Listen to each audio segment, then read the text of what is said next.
Hey, what's up guys, it's Laszlo here. So yesterday I had the chance to officially see Rise of the Beasts, and this video is my non-spoiler review. I'll do a spoiler review after this one, which should be up in the following days, so stay tuned for that. But this is my non-spoiler review, so if you want to avoid spoilers, don't worry, I won't spoil anything, or anything major at least. So let's begin.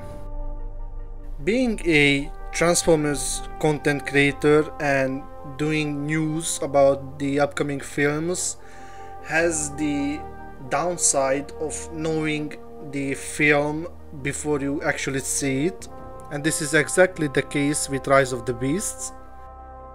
But there's always a massive difference when you actually see the actual finished film and when you just read about it. So there are maybe scenes that you read about and it doesn't make much sense on paper, but in the actual film and how they manage to make it is sometimes actually better than what's on the pages. And that was the case in a lot of scenes in this film. I knew about many things and it turned out better than what it was on paper, so I'm really happy about that. So let's talk about the positive things first. I really think that the humor is on point. Mirage is a funny, badass and cool character. I loved him more than I actually anticipated, so he was really awesome. Pete Davidson did actually really fine, and there was nothing wrong with his voice and voice acting. He was just cool, I guess. It was really weird to see Prime being so negative towards humans.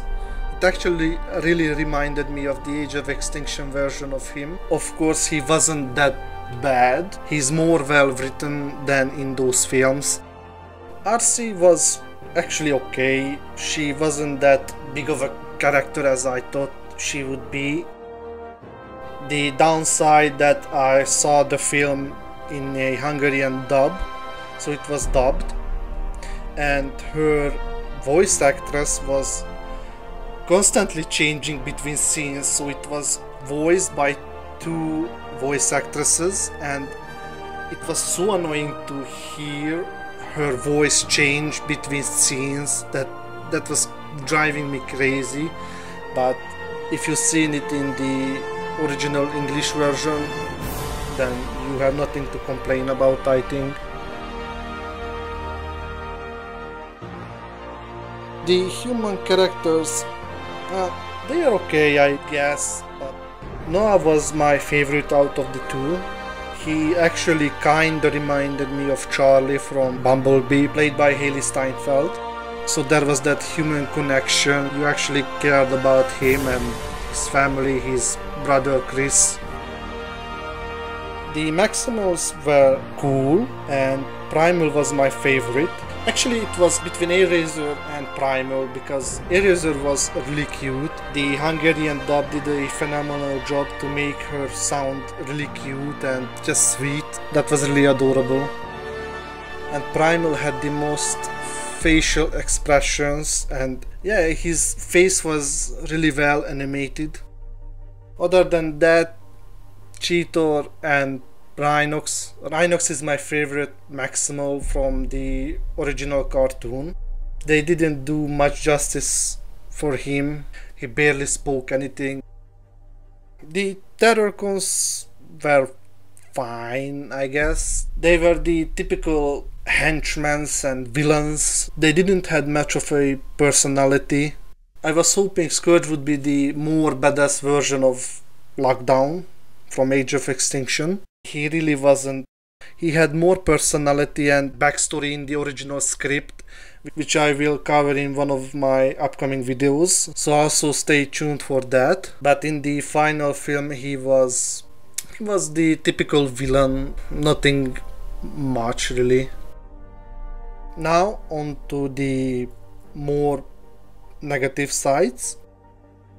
I really felt that the pacing was fast the film needed maybe 30 or 40 minutes extra to feel more like it was a solid film. And many of the scenes from the trailers were actually cut. That really surprised me because they use so much in the second trailer and barely anything is in the final film from that. You'll see that in my upcoming videos. So the action was okay, but the Costco chase scene, so much of it was cut out that it felt like maybe 10 seconds. I don't know. They were shooting in Cusco for maybe 2 weeks, 3 weeks, and we got 10 seconds of a chase scene from there. The scene where Optimus crashes into Scourge and they go through the brick wall, that was also cut, and that's just sad. I was really excited to see that. In my opinion, that was the money shot, and I was expecting that scene to be cut because it wasn't featured in any of the trailers and TV spots, and if that's the money shot, then it should be featured.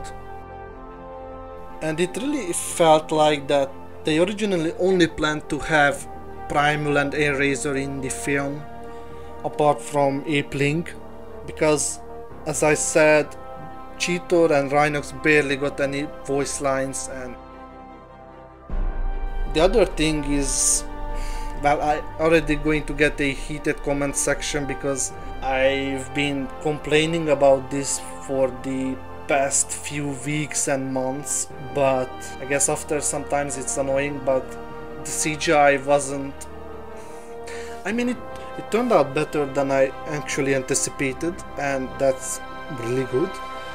But there are those scenes that you look at and you just wonder, how the heck did they manage to leave that scene look like that?